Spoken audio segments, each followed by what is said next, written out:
பிறந்த நாள் மட்டுமல்ல, இறைவன் அளித்த அன்பின் அழகிய பரிசு. உயிர் தந்தருளி உலகம் காண வைத்த நாள். நம் வாழ்வில் நம்பிக்கை விதைத்த அருள் நாள்.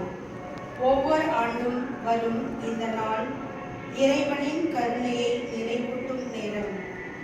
நம்மை நேசிக்கும் இறைவன் என்றும் நம்மோடு இருப்பதை உணர்த்தும் நாள்.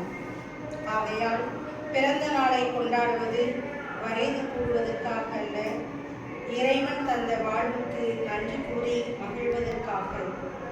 காலத்தின் ஓட்டத்தில் ஒரு ஆண்டு கூடுவது நம் வாழ்க்கை பயணத்தில் ஒரு புதிய அத்தியாயத்தின் தொடக்கம். எனவே நேற்றைய நாளுக்காக நன்றி கூறி இன்றைய நாளை மகிழ்ச்சியுடன் கொண்டாடி நாளைய நாளை நம்பிக்கையுடன் எதிர்நோக்கும் அருமையான ஆரம்பமே பிறந்த நாள்.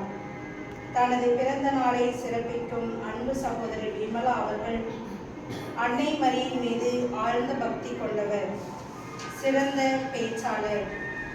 தனது இனிய சொற்களால் அனைவரின் மனதையும் கவர்பவர், அனைவருடனும் எளிதாக பழகக்கூடியவர், பணியை நேர்த்தியுடனும் பொறுப்புணர்வுடனும் செய்பவர், நிர்வாகத்திறன் மிக்கவர், மறைந்து உதவி செய்வதில் மகிழ்ச்சி காண்பவர், எந்த செயலும் சிறப்பாக இருக்க வேண்டும் என்ற உயர்ந்த எண்ணத்துடன் செயல்பட்டு தமக்கு ஒப்படைக்கப்பட்ட பணிகளை திறம்பட நிறைவேற்றுபவர்.